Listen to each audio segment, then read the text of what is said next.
Praise God. Tayo tumayo, magbasa tayo ng salita ng Panginoon. Dahil ngayon ay Father's Day, ay tatapatan natin ng salita ng Diyos kung ano kahalagahan ng mga tatay sa buhay, sa pamilya, at sa lipunang ito. Aklat po ng Malakay, chapter 4, verse 5 and 6.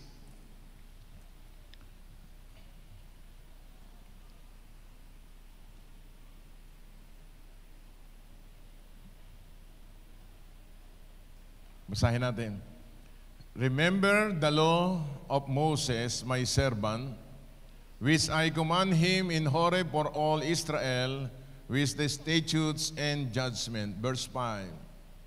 Behold, I will send you Elijah, the prophets before the coming of the great and dreadful day of the Lord.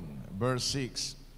And he will turn the hearts of the fathers to the children, and the hearts of the children to their fathers, lest I come and strike the earth with a curse. May God bless upon the reading of His word today. Tayo manalangin. Ama, sa pangalan po na iyong anak na si Jesucristo, kami po lahat ay nagpapasalamat sa buong sanlinggo na kami sinamahan mo sa larangan ng hanap buhay, paglalakbay, sa eskwelahan ng mga estudyante, mga naglilingkod sa iyo. At kami narito lahat, mga champions, mga conquerors, sapagkat ikaw ang sumama sa amin. God is with us.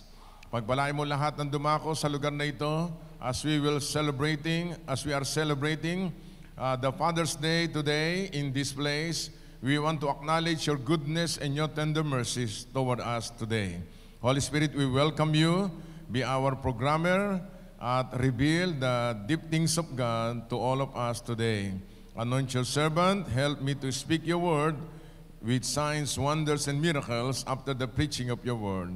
We love you and we adore you. We want to enjoy your presence through your word. In Jesus' name, amen. You may be seated in the presence of the Lord. Ang mga tatay ngayon ay holiday. Holiday natin mga tatay ngayon. Amen? Kaya tayo, mamaya, i-date kayo ng inyong mga misis. Pero kayo din ang magbibigay ng pera. Amen? Praise God. Ngayon po, ay ang aking title ay The Blessings of the Father. Ang pagpapala ng tatay, daddy, papa, iba-ibang klase ng pangalan ng ama. Pero in short, lahat yan sa English, Father. Ibang mga tatay ay mas marami po ang naboborn-again na nanay kaysa sa tatay. Ayon sa pagsusuri, sapagkat ang puso ng mga nanay ay malalambot. Pero ang mga puso ng mga ama ay kuminsan mahirap kumbinsihin pagka sa Panginoon. Pero walang magagawa ang tao kapag hinipo ng Diyos ang puso ng tao. Nasa kamay ng Diyos yan, talagang magbo-born again yan at makakilala kay Jesus bilang Panginoon at sariling tagapagligtas. At kapag ang isang lalaki o ama ng tahanan nakakilala sa Panginoon, espesyal sa puso ng Panginoon at paborito ng Diyos at malakas sa langit ang mga tatay.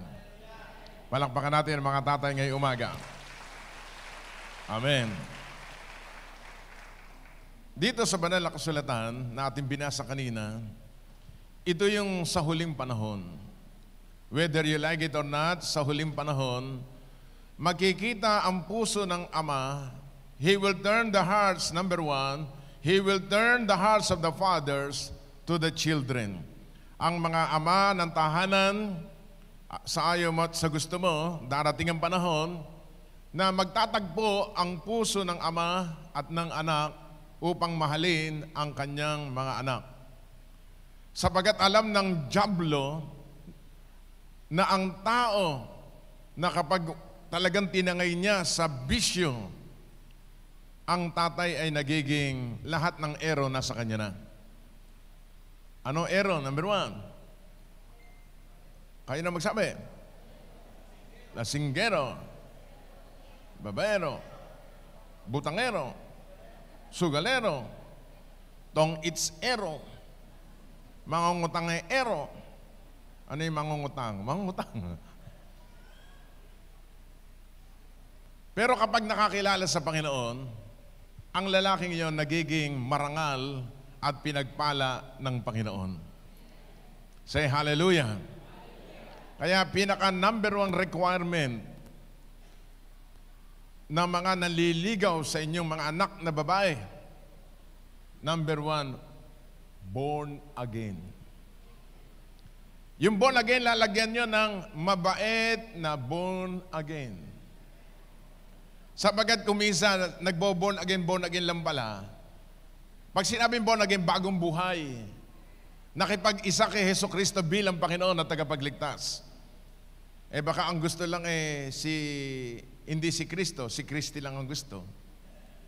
Kaya alam umatin nandoon si Lourdes, wala si Lord. Number 1 yan.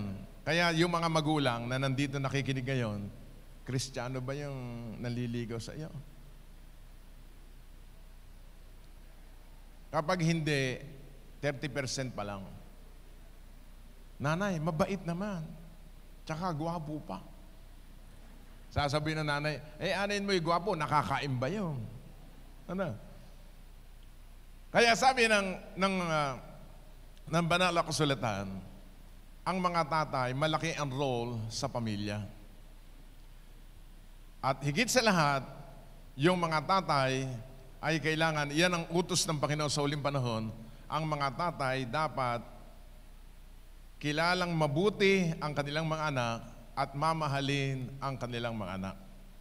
At pangalawa, sabi dito, the hearts of the children to their fathers. Yung mga anak naman ay magbabalik loob sa kanyang mga magulang. Sino dito may tatay pa? Taas ang kanang kamay. Tatay yan. Praise God. Ang sabi ng Biblia, lest I come, strike the earth with a curse. Kaya puminsan pala sa loob ng pamilya, merong curse. Yung mga mag-aama, hindi talaga nagmamahalan. Nagbabangayan, nag-aaway sila, nagpapataasan. Ang una diyang kinukumpronta ng Panginoon yung mga tatay. Dapat ang mga tatay ay makipag-isa kay Jesucristo. Tingnan natin sa 1 Corinthians 11 verse 3. Titingnan muna natin yung perspective ng mga tatay para lalo siyang maging malapit sa Panginoon. Unang Korinto 11:3. But I want you to know that the head of every man is Christ. And the head of the woman is man. And the head of Christ is God.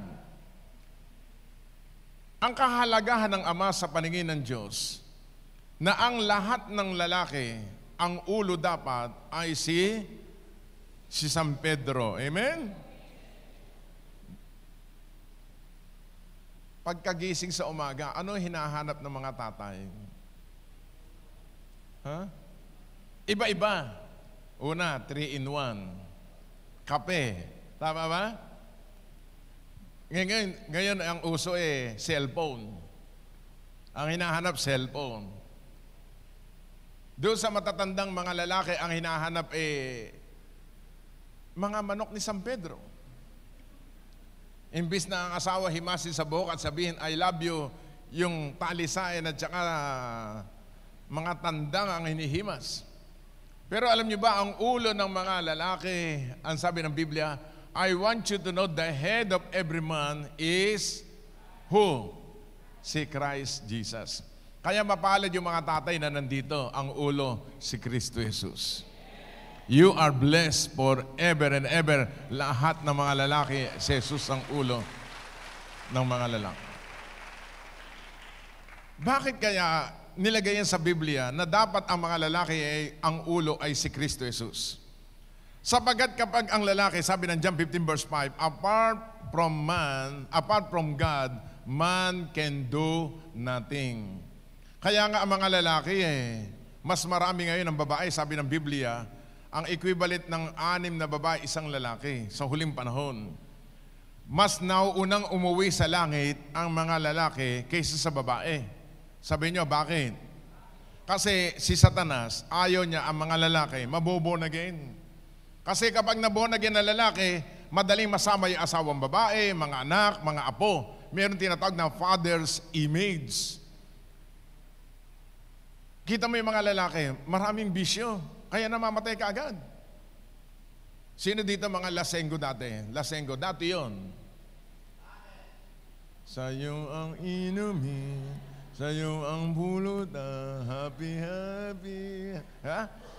Magtatrabaho ng buong sanlinggo.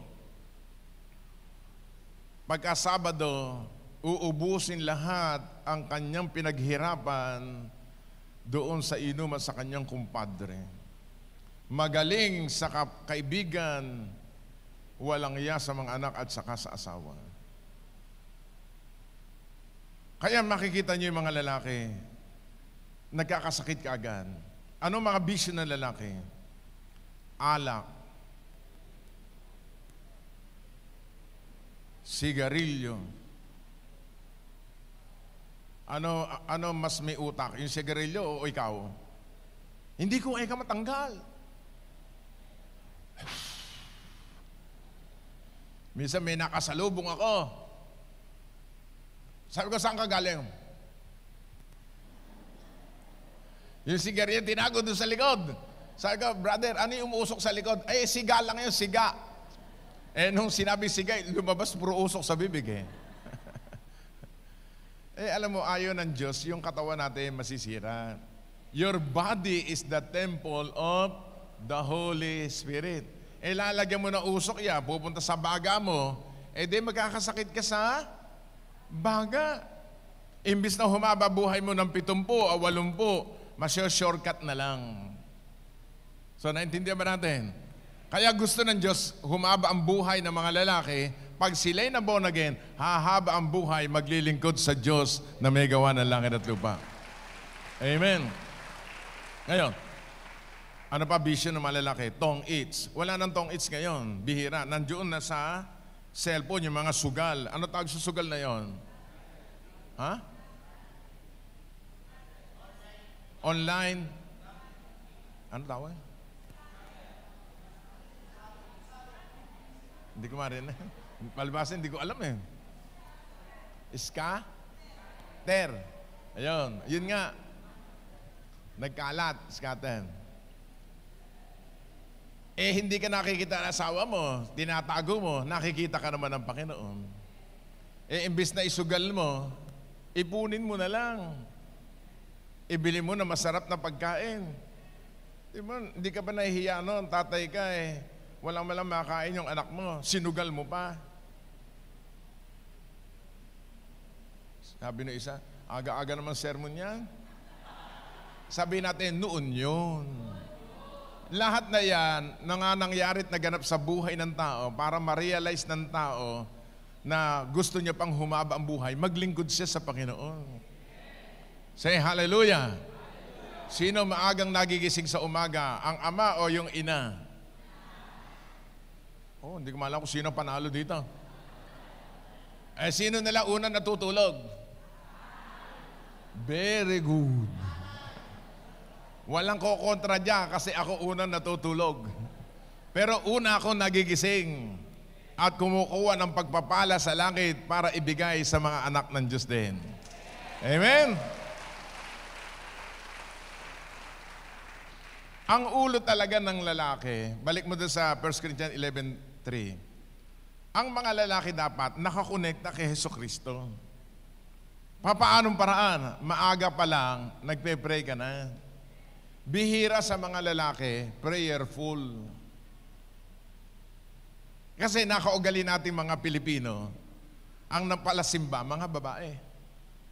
Kasama yung anak. Tama ba? Sabi ni Pastor Sid Cruz sa Hagunoy daw, puro butangero lahat ng lalaki doon. Kapo, sineshare niya na maganda yun daw nanay niya, sabi daw ng ama doon, lasenggo, magsimba muna kayo. Pati ikaw, bata ka, magsimba ka para bumait kayo. Sabi daw ng anak, ba't di pa kayo sumama, daddy? Tatay, para bumait ka rin. Kasi noong unang panahon, ang nagsisimba lang mga nanay at saka anak. Yung mga tatay, wala, nandun sa bahay. Nakahubad at litaw ang puso dito. Nagpapaypay na ganon. At wala kayong makikita mga tatay palasimba. Ngayon na lamang, nung na-born again, ang mga anak ng Diyos, ang mga tatay. Di ba magandang tingnan ang buong pamilya natin nagsisimba sa Panginoon? Kasi legacy yan ng mga tatay at ng mga nanay. Sasabihin ng mga apo, ng mga anak, ang tatay ko, nanay ko, bago humimlay, pumasok sa langit, ay totoong naglingkod sa Panginoon. Yun ang magandang legacy. Hindi yung punong-puno ka ng tato, ang tapang-tapang mo doon sa kanto. Ano? Noon yun. Sino dito matapang na lalaki noong unang panahon? Naghahamon pa ng away. Kasi nga, walang Kristo sa puso. Pero sabi ng Bible, ang lahat ng lalaki, si Jesucristo ang ulo. Kaya ang mga lalaki dapat, una, may Kristo sa puso. Pangalawa, nagbabasa ng Biblia. Pangatlo, kapag si Jesus ang ulo mo, ikaw magiging matagumpay sa negosyo, sa pamilya, sa pang-araw-araw mong buhay, sapagkat kakampi mo si Jesus bilang Panginoon at tagapagligtas. Amen? Alright. Proverbs, tingnan natin, Proverbs 20 verse 7. His children are blessed after him. Ang mga anak pala ay blessed na blessed dahil sa inyong mga magulang. Basahin natin lahat. The righteous man walks in his integrity. His children are blessed after him. Mapaalad yung mga anak na matatagumpay ang magulang. Amen? Kasi kapag ang magulang matagumpay, sa ngayon, hindi na ipararanas ng magulang ang hirap nilang naranasan nung unang panahon. Ang mga anak ngayon kalabit-pengi na lang. Bakit nandun na lahat? Sapagat ang magulang nila pinagpalang lubos. Abay, pag nanghingi ang mga anak bigay todo. Nung unang panahon, bago ka bigyan ng magulang mo, katakot-takot ang sermon, ang atupagin mo. Panahon pa ng Kastila, isasalaysay sa iyo. Panahon ng Hapon, panahon ng Amerikano, ang ibibigay lang sa iyo, piso, pambili ng karamel. Pero sabi ng Bible, his children are blessed after him. Sabi natin, I am blessed because of my parents. Amen. Kaya mapapalad yung magulang natin na born again na noong unang panahon, ikaw ngayon ay born again na. At wag mo na iparanas sa iyong mga anak, yung ikaw ay loko, yung ikaw ay minumura mo mga anak mo, winawalang yan mo yung mga anak mo. No. Ikaw ay blessed, pinagpala ka na ng Diyos. At ipakita mo ang buhay maka-Diyos sa iyong mga anak. Amen? Kaya nga sabi ng Malaki yung ama, magbabalik loob sa anak. At yung anak, magbabalik loob sa ama. Kung hindi, susumpain ko ang lupaing iyon. Purihin ang Panginoon. Kapag ang pamilya natin lagi nagkakasundo, bukas ang langit sa bawat pamilya na ating ginagalawan. Say hallelujah. Ngayon, being father, bilang mga ama, number one, father is a teacher. Ang mga tatay pala, mga guro, mga teacher. Sino unang tuturuan? Yung mga anak. Proverbs 22 verse 6. Ngayon, wala kang tatay. Ikaw ay widow. Balo ka. Ikaw ngayon kumakatawan sa tatay o ama o daddy. Ikaw na ngayon yun.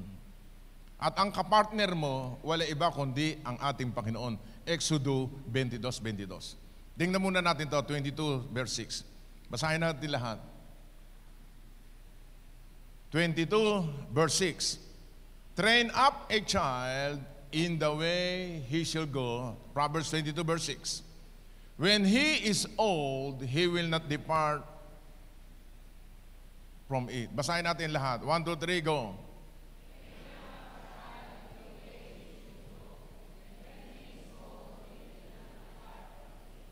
Bihira sa ama, nagbabasa ng Bible. So mula ngayon, bilang tatay tayo, turuan natin na sarili natin, magbasa ng Bible. Kasi wala tayo tuturo sa anak natin. Train up a child in the way he should go. When he is old, he will not depart from it. Kaya marami po mga anak ngayon, adik. Maraming bisyo. Loko mga anak. Bakit? Hindi tinuruan ng kanilang magulang. Sino dito edad 60 pataas? Taas ang kanan, edad 60 pataas. Pakibaba na. Naalala nyo, magulang natin noong unang panahon, stricto, tama ba? Tama, hindi? Bawal gumising ng tanghali. Kakalampagin ang iyong kama. Bubusan ka ng tubig at uubusan ka ng ulam. Kita mo lahat matitino. Maliban lumaki yung tao na walang magulang. Bakit? Nagtuturo sila na maganda eh. Tinuturoan nila yung mga anak nila paano mabuhay, paano humanap sa problema, paano tuturuan sila ng magulang nila. Noong unang panahon, ang mga anak ay 8. Sino dito magkakapatid ay 8? 10, 15. Ngayon, isa lang ang anak. Kaala mo ang anak, 10.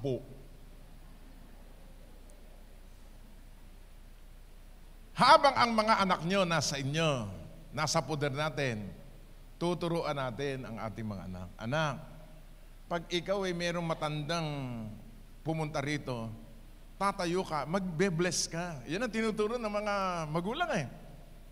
Pangalawa, mangungupo ka. Kasi marami mga bata, hindi kumain ng upo. Ang kinain puro baka.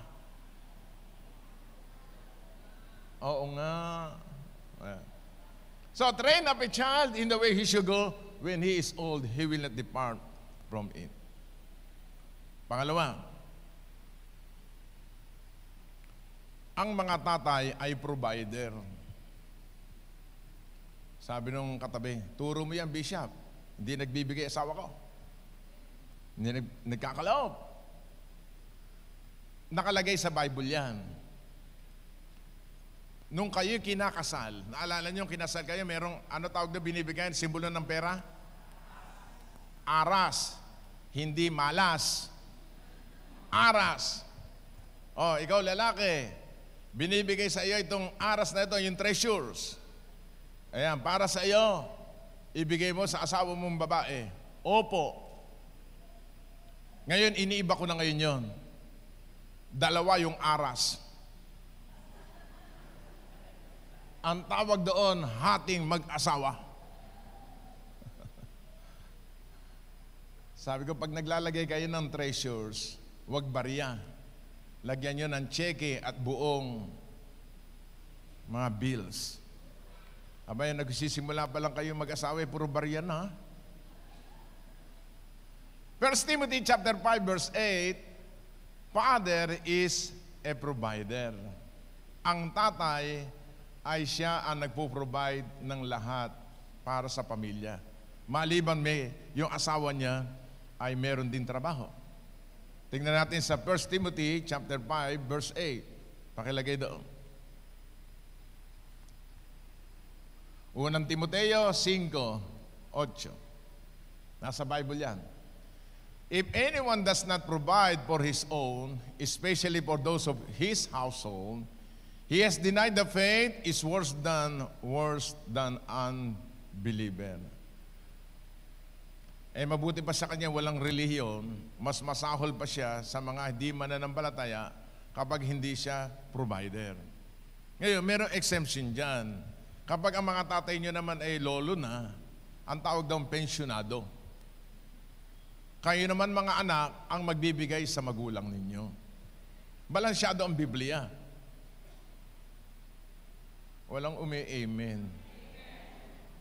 Sino dito, edad 70, taas ang kanang kamay, edad 70. 1, 2, 3, 4, 5, 6, 7. Kahapon, lahat ng 70, pinagbibigyan ko ng 500.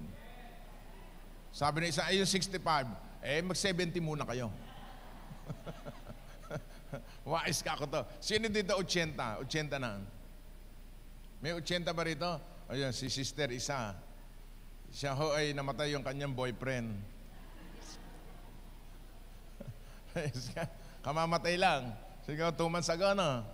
Oh, ayun. Minarites na kita. Praise God.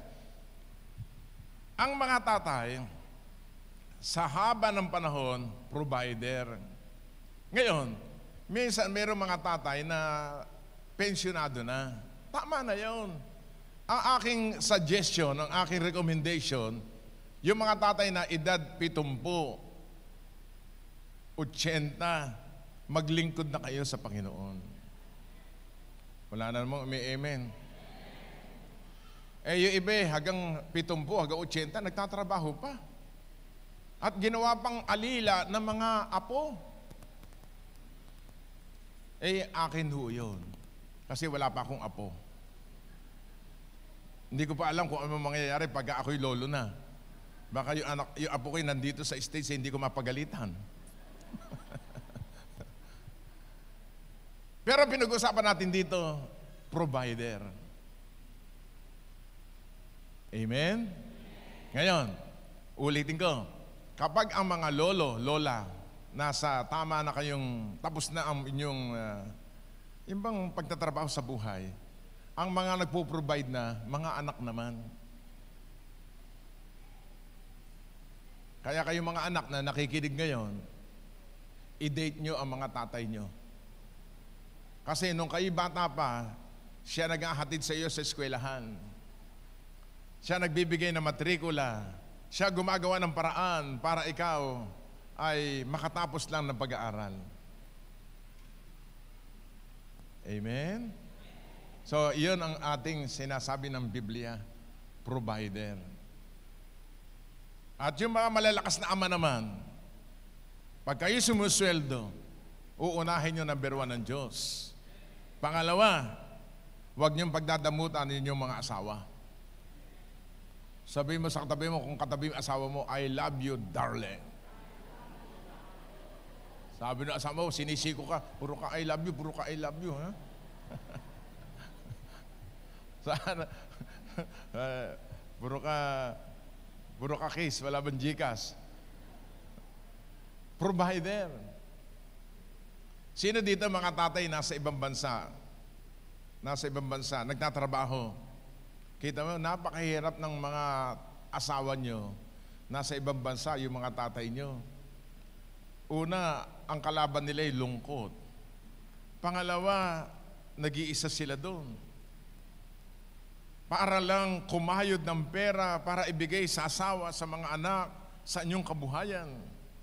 Kaya ang trabaho naman ng mga nanay, ipagpe-pray lagi ang inyong mga mister.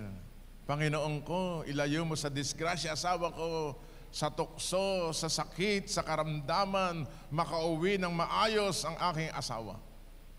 Yun ang trabaho naman ng mga misis. Amen? Say hallelujah. Ngayon, yung mga mister na walang trabaho naman, hanggang ngayon walang trabaho, huwag niyong pagagalitan yung asawa niyo. Sasabihin mo, ang asawa ko'y puro bakasyon. Hallelujah. Ano gagawin natin kung walang trabaho?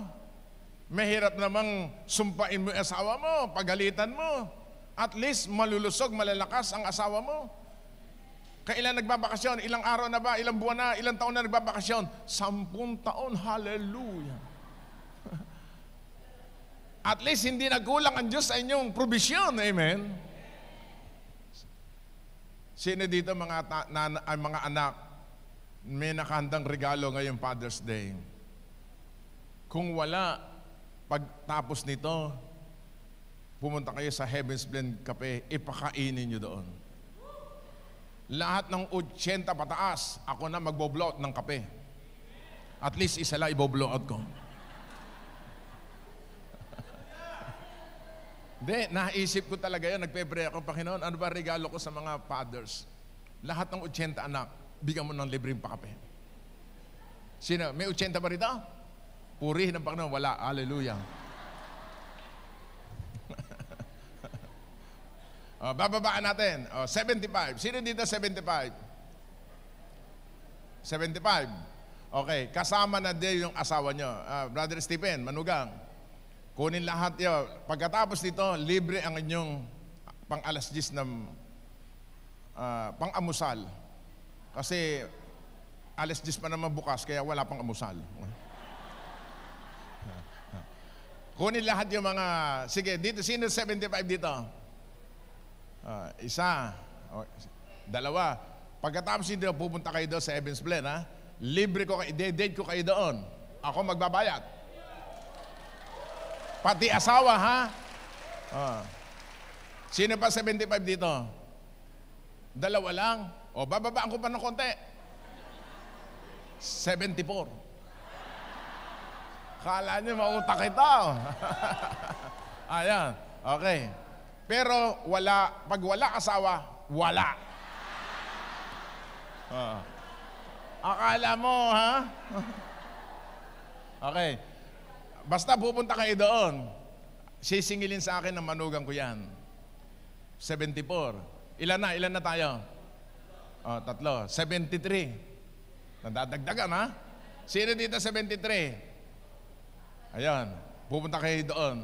Okay? Pagka hindi kayo pumunta doon, kung magkano yung kakainin nyo, ibabalik nyo sa akin kasi hindi kayo kumain. Ibig sabihin, pupunta kayo doon. 72. Sino pa 72? Ayan, 72. Basta kayo balo, pwede. Pag may asawa, bawal. Ilan kaya? Okay, pupunta rin kayo doon. Ayan, ha? 72, ha? Sino pa 72? 71. Sino 71? Kayong dalawa, punta kayo doon, ha? Okay. Huli na lang, 70, kasi nasa Bible yun, Psalm 90 verse 10. Yung 69, wala sa Bible. Okay?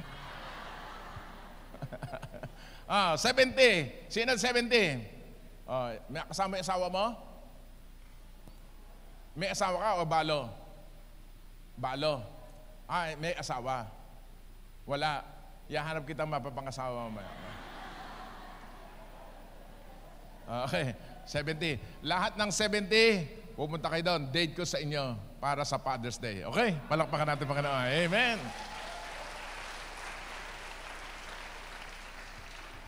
Mamaya ipagsabi nyo, lahat ng 70, pupuntahin nyo, lilibir ko lahat. Okay. So, the Father is provider.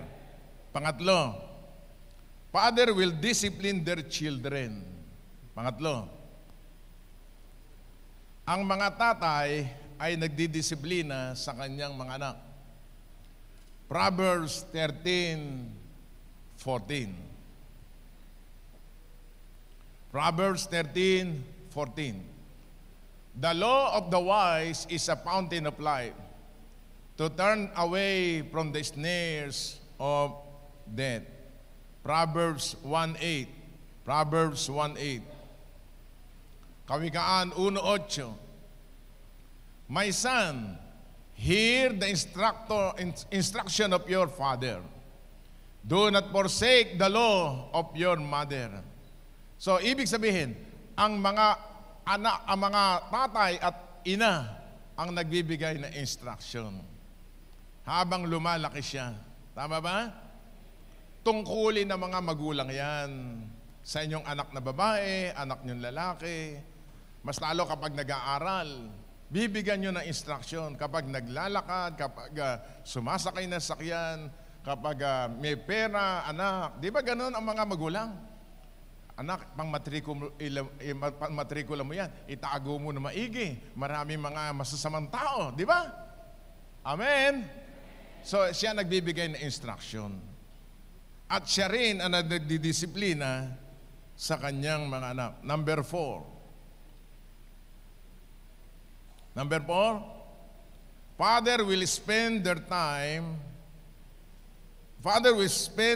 with their children. Ang mga magulang nagbibigay ng panahon sa anak. Deuteronomy chapter 6, 6-9. Deuteronomy chapter 6, 6 to 9. Basahin natin. And this word which I command you today shall be in your hearts. Verse 7. You shall teach them diligently to your children. Shall talk of them when you sit on your house, when you walk by the way, when you lie down, and when you rise up. Tingin kayo lahat. Ang mga magulang ang nagtuturo sa kanilang anak ng salita ng Diyos kapag sila ay nakaupo. Halimbawa, nakaupo. Naku, ngayon hindi na. Lahat may hawak na cellphone. Hindi mo makausap. Kaya lahat ng mga bata ngayon puro English speaking. Nahihirapan na mga magulang mag-English. English speaking lahat ng mga bata Bakit? Ano hawak? Puro cellphone, puro iPhone. Ang ituturo pala ng mga anak, ng mga magulang sa anak, salita ng Diyos pag nakaupo. Pag memoryahin nyo ng verse, kahit isa lang, when you walk by the way, habang naglalakad, bibigyan mo ng instruction. Kapag nakahiga at pagka ikaw ay bumangon, teach the word of the Lord. Verse 8, you shall bind them a sign of your hand, they shall be frontlets between your eyes. Tuturuan mo magbasa ng Biblia ang inyong mga anak. Amen? You shall write, verse 9, you shall write them on the doorposts of your house and on your gates. Kaya yung salita ng Diyos, lagay niyo sa inyong dingding, sa inyong bahay, doon sa inyong, kung saan nakikita ang salita ng Diyos, hindi ang nakikita doon ay puro karatista, puro artista. Salita ng Diyos. Yun ang sabi ng Banal na Kasulatan. Kaya kung ano nasa dingding nyo, pagtatanggal nyo na yon. Yung mga hindi kanais-nais sa harapan ng Panginoon. Amen? Yan ang turo ng Biblia.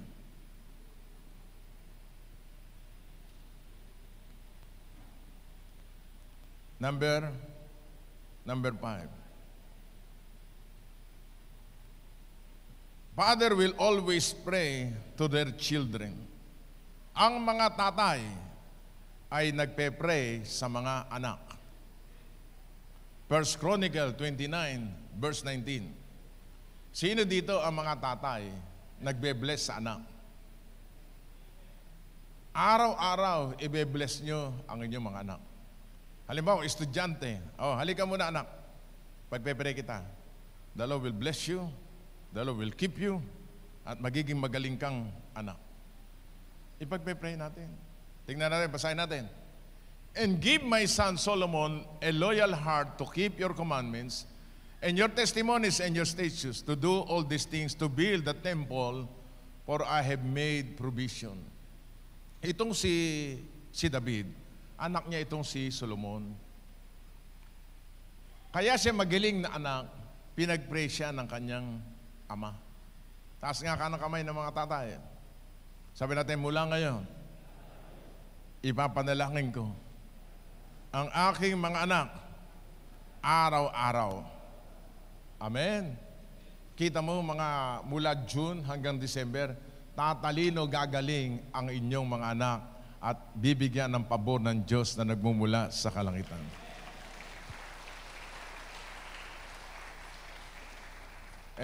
Yung dalawa kong anak, lagi kong pinagpe-prayan nung maliliit pa. Lagi kong nilelehans, pinagmimemorya ko ng verse. Kaya kita nyo, naglilingkod lahat sa Panginoon. Say hallelujah. At pinagpe-pray ko yan na bigyan sila ng magagaling, mabubuti, mababait na asawa. Amen? Ganon dapat. Pati pag-aasawa, ipagpe-pray nyo. Panginoon, pinapanalangin ko anak kong lalaki, anak kong babae, ganon sa Panginoon. Bigyan mo ng mapapakasawa galing sa puso mo, Panginoon. Pagpalain mo kalang future, hallelujah. At bibigyan nga ng Diyos yan dahil ikaw ang nananalangin. Amen? Hindi pa huli ang panahon. Pwede pa. Gawin natin araw-araw. Palakpakan natin ang Panginoon.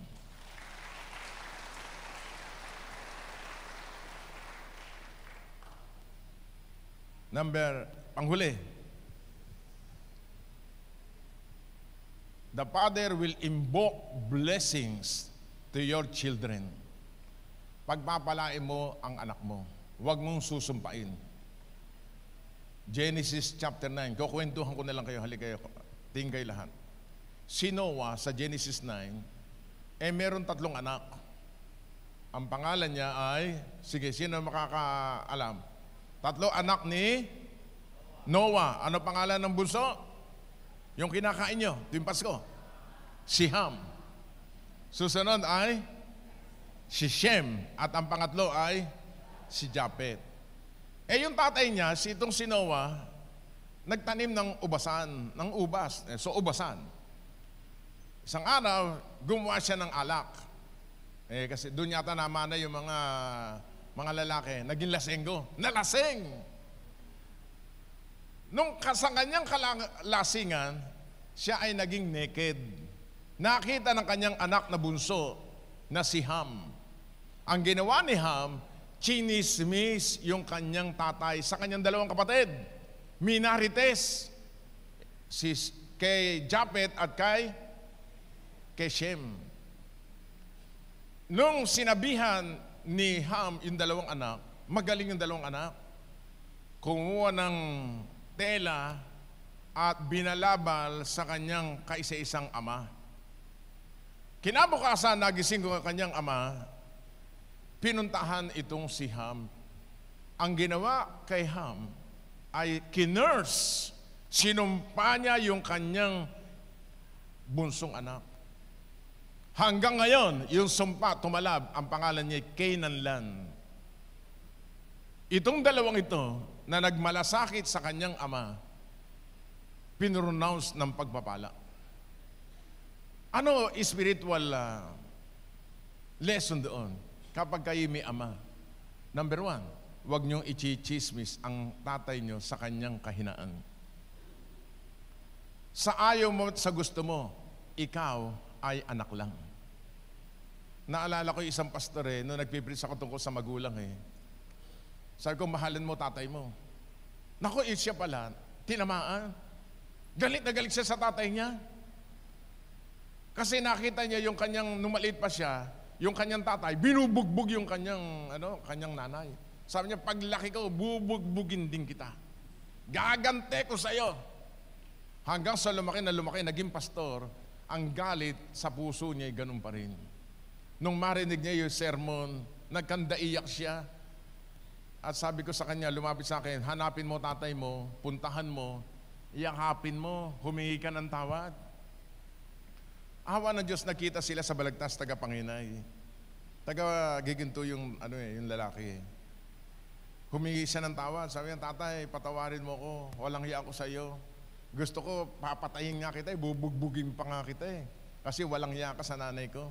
Pero nung marinig ko, sermon ng salita ng Diyos, ako'y nabagabag, nagsisi ko ng kasalanan, patawarin mo ko, pinatawad ng ama. After 1 month, 2 months, nabalitaan ko, itong pastor na ito, namatay. Nasagasaan diyan sa giginto. Hindi ko na makita. Ngayon, sabi ko, bakit namatay? Yun ang aking tanong sa sarili ko. Siya pala, sobra galit talaga pala sa magulang Tama yung Ephesians 6, 1-3. Tingnan natin Ephesians 6, 1-3. Children, obey your parents in the law, for this is right. Alam mo, kaya maraming kabataan ngayon, mga loko, mga hiwalay sa magulang, alipin ng mundo. Bakit? Mga walang ya sa magulang. Children, obey your parents in the Lord, for this is right. Verse 2. Honor your father and mother, which is the first commandment with promise. Igalang mo ang iyong ama't ina sapagat ito ang unang utos na may pangako. Sa totoo lang, ang mga magulang, wala kang maigaganti sa kanila. Kahit ikaw ay nakapagtapos ng inyero, doktor, kung ano-ano pa. Kahit ganyan ang magulang mo yan. Sa harap ng Diyos, inonor ng Diyos yan. Kaya kapag meron ka pang magulang ngayon, mahalin mo ang iyong ama't ina. Nilagay diyan, magkaiba, ama at saka ina. Hindi sinabi doon, nanay lang, kundi tatay din. Yung tatay mo, salbahe. Hindi ka minahal nung ikaw ay bata pa. Eh sinabi ng Biblia, mahalin mo tatay mo. Kahit ang ganyan ng tatay mo, bigyan mo lagi pa ng pera. The word honor means honorarium. Sa Tagalog, bigyan mo ng pera. Sabi mo, ano? The word honor means honorarium. Eh, ba't ko bibigyan ng pera? Tatay ko, iniinom lang. Salbahe nga siya. Hindi, wala ka na doon. Kahit salbahe, tatay mo, noong unang panahon, hanggang ngayon, bigyan mo ng pera. Bakit? Eh, iniinom lang eh. Eh, ayaw mo ba noon? Habang umiinom, umiikli ang buhay. Madali na sila makikita ni Lord. Eh, ang tao naman, sa ayaw at sa gusto, pahigaman at paupo, makikita sila ng Panginoon. At patatawag yung pastor para ipagpresya bago humimlay. Kaya mga tatay na nakikinig ngayon sa YouTube o sa Facebook, dapat kilalanin mo ang iyong Creator na may gawa ng langit at lupa. Paupo man at patayo, isang araw kukunin ng Diyos attention mo, pahiga naman. Amen. So, sabi ng Bible, verse 3, ito yung sagot sa kwento ko kanina. That it may be well with you, that you may live long on the earth. Tanong, wala ka ng magulang ngayon. Nagloko ka noong unang panahon. Namatay na, nakamatayan ka ng magulang mo. Sino ngayon ang tatay mo para i-bless ka? Wala iba kundi pastor. Magpa-bless kayo sa pastor. Amen? Huli na lang, merong Heavenly Father, pangalawang Father, Earthly Father, at ang pangatlo, Spiritual Father. 1 Corinthians, dito na tayo magtatapos. Unang Korinto,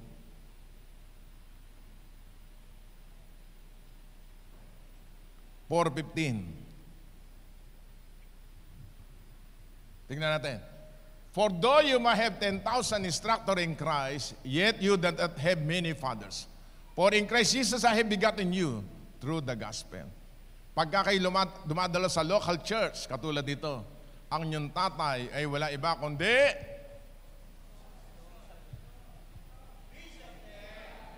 Amen. Pero kung kayo nakikidalo lang dito, nakikiangkas lang, pag tinanong kayo sa labas, sino tatay mo? Wala. Ang tawag sa iyan ay anak ka sa labas. Naintindihan mo ba? Amen. Pero kayo'y dumadalo dito, whether you like it or not, ang inyong tatay ay si Isabel. Hindi ko kinakahiya yun, maging anak ko kayo lahat sa Panginoon. Dahil ang prayer ko sa inyo, umasenso kayo lahat, pagpalain ng pamilya nyo, humaba ang buhay nyo, at kayo maglingkod sa Panginoon Diyos.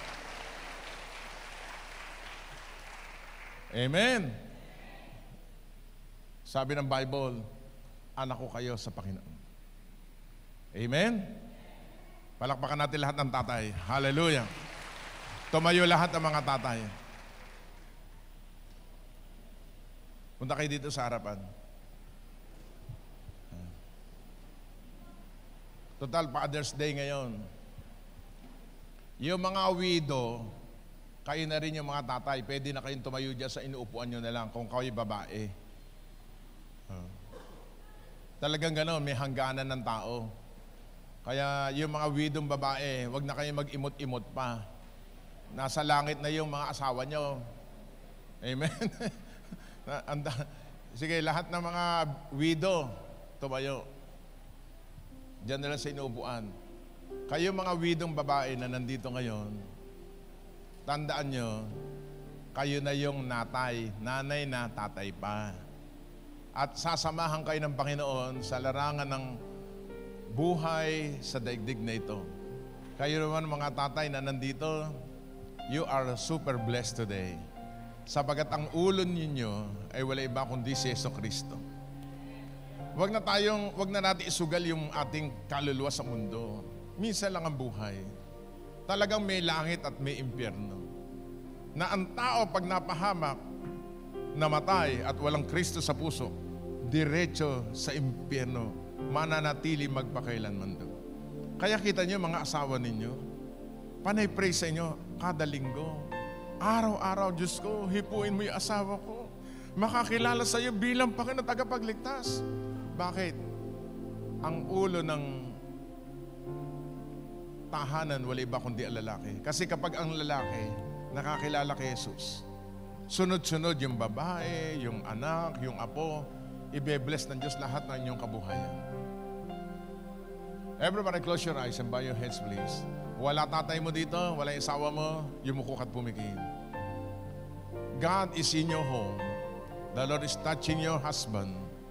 Hallelujah. If you are a widow, Jesus is with you. The Lord will help you. Kayo mga tatay na nandito ngayon, salaminin natin ang sarili natin. Okay ka ba sa asawa mo, sa anak mo? Okay ka ba sa pamilya mo? Nadala mo ba, nabigay mo ba the best sa pamilya mo? Hindi pa huli ang panahon. May pagkakataon pa. Kaya ikaw blessed ngayon dahil si Jesus ang ulo ng ating buhay.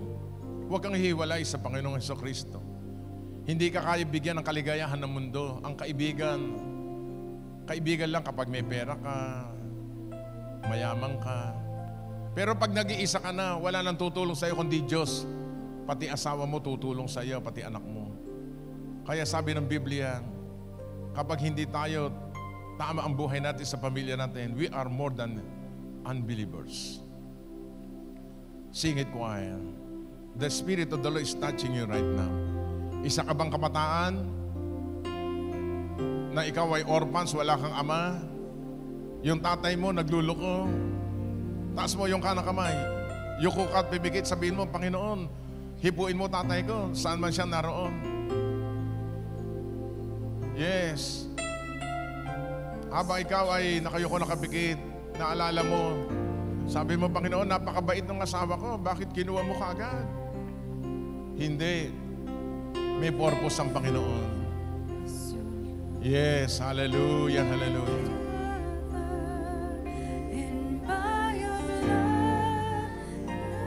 Oh, Panginoon, pagpalain mo lahat ng mga kalalakihan na nandito. Bless all of them, Lord Jesus. Kayo pong mga may asawa na sa ibang bansa. God is not limited by distance, space, and time today. May sakit yung tatay mo na iwan sa bahay. Panginoon, dalawin mo po tatay ko, pagalingin mo. In Jesus' mighty name. Everybody close your eyes. Hallelujah. Kayo po mga nanay na nandito, may problema kayo sa inyong asawang lalaki, hindi pa born again. Hihipuin din ng Diyos yun. Makakilala din kay Jesus yun. Huwag ka mag-alala. Yes. Kayo mga lalaki, kapag may problema kayo, totohanan kayo lumapit kay Jesucristo. Siya yung ating ulo. Naintindihan ng Diyos ang kalagayan mo. Yes. Yung mga iniiyak ng puso mo sa mga nakalipas na panahon, kakatagpuin ng Panginoon. Bibigyan ka ng mahabang buhay ng Panginoon. Yes. Pagagandahin ng Diyos yung buhay mo. Amen. Hallelujah. By your blood now I can be free.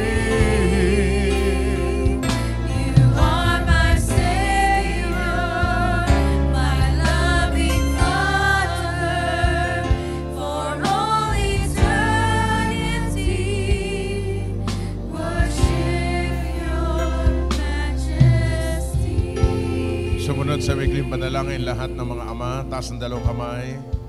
Sinabi ng unang Timoteo 2:8, ang mga kalalakihan Kapag nananalangin ay nakataas ang dalawang kamay, ibig sabihin, total surrender sa ating Panginoong Hesukristo na kung siya'y wala'y wala tayong magagawa. Sabihin natin lahat, Panginoong Hesukristo, ako'y lumalapit sa iyo. Salamat sa pagkalikha mo sa akin. Nakita ko, napag-alaman ko, ako'y mahal na mahal mo. Kahit ako'y nagkulang sa iyo, nagkamali sa aking pamilya, ako'y humingi ng tawad sa iyo. Salamat po sa panibagong buhay na laging binibigay mo sa akin. Alisin mo, Panginoon, ang masama kong pag-uugali. Mga bisyo na hanggang ngayon hindi ko pa sinusuko sa iyo. Panginoong Jesus, patawarin mo ako. Mula sa araw na ito, pagpalain mo ako bilang isang ama ng aking pamilya. Salamat po, Panginoon. Sige, yumuko kahit pumikit. Iba naman ipagpe-pray ko. Manalangin kayo. Hilingin niyo sa Diyos ang kahilingan niyo. Mahabang buhay, hanap buhay, kalusugan, masayang pamilya. Dahil Father's Day ngayon, naintindihan ng Diyos yung ating puso. Dinudulog ko naman sa iyo lahat ng mga widow na nandito ngayong umagang ito. Ang kanilang mga asaway, yung iba naman yung asaway na sa ibang bansa, mga tatay nila na sa ibang bansa. Pagpalain mo sila ngayong umagang ito. Lagi mo silang i-comfort, yakapin mo sila na yung pagmamahal. Na ikaw ang aming Ama, the Father of all, who is above all, through all, and in us all. Panginoon, pagpalain mo po ang lahat ng mga orphans, yung mga wala ng ama, na mga kabataan. Saan man sila naroon, pagpalain mo sila, lingapin mo sila na yung Espiritu Santo. Oh Jesus, the Son of God, you're the Father of all, who is above all, through all, and in us all. You're our everlasting Father. Sige, tayo lahat ay tumayo. Sige, tayo muna tayo lahat. Taas na dalawang kamay. Hallelujah. Awitin natin, Father in heaven, how we love you. Awitan natin ating Ama sa langit. He is the Father of all, who is above all, through all, and in us all. Father in heaven, how we love you. We lift your name in all the earth. May your kingdom be established In our praises, as your people declare your mighty words. blessed Be the Lord God Almighty, who was and is to come. Blessed be the Lord God Almighty, who reigns forevermore. Sing it again. Blessed be the Lord God Almighty, who was, who is, and is. to come. Blessed be the Lord God Almighty. Hallelujah. Who reigns forevermore.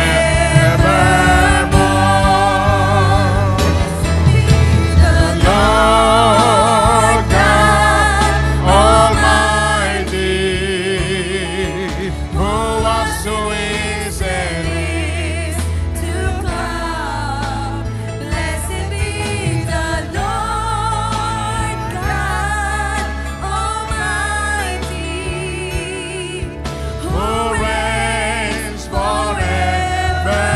forevermore. Blessed be the Lord. Oh Lord, espesyal ang araw na ito. Ipagkaloob mo sa lahat ng tatay ang kanyang kahilingan. This is your day. To your fathers who here on earth. Shandararabakiyararabahanda. Oh, rabarabarabara, sikarabahanda. Forevermore.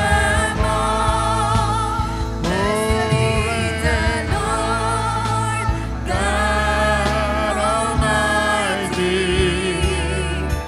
Who was and is to come. Blessed be the Lord God Almighty. Yes. Who reigns forevermore. Sabihin lahat ng mga tatay na nandito, as for me and my house, lakas mo, as for me and my house, we will serve the Lord. Amen. Okay, happy Father's Day to all of you. At balik sa inyong upuan. At yakapin kayo ng asawa nyo at sabihin, Happy Father's Day. Kung nandyan ang mga anak nyo, batiin nyo mga anak nyo, ang mga tatay nyo, sabihin nyo, Happy Father's Day.